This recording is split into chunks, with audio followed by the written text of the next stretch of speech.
आणि इथं आता धनुष्याला कोण बांधलावील हे बघण्यासाठी मनाच्या ठिकाणी विचार करीत राजा रावण थांबलेला आहे। धनुष्य गुणांना चढविता जनक कोणाशी जैरचे दाय तरी मी त्याच्या करीन घाता क्रोध सुद्रता पाहू ठेला।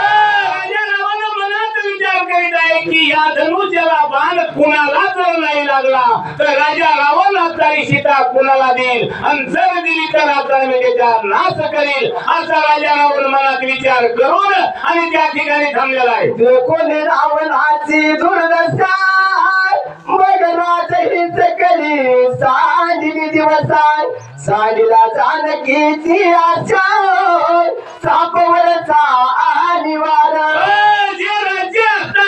त्या ठिकाणी आले होते ती असणारे मनात विचार होता की सीतेला लढण्यासाठी समजा आले होते पण या राजा रावणाची दुर्दशा पाहून त्यांनी त्या सीतेवर सोडून दिली आहे आणि सोडून असणारे पुढे काय करू लागले। पर्वताचा पण चढे गुन्हा चढवू जाता जाईल प्राण मग जानकी भोगील कोण झाल्या मान सगळी विचार करू लागले आहेत की आज सीतेबरोबर कुणाला जर धनुष्य उचलला तर धनुष्य उचललं आपल्या छातीवर आपला जीव जर गेला तर सीते संगा तर कोण होईल असा विचार करू लागले राजे। यवन नवीन राज्य समजत धनुष्याचे झाले वीरतन आता उठून श्री गुणात चापतांत पुढविला।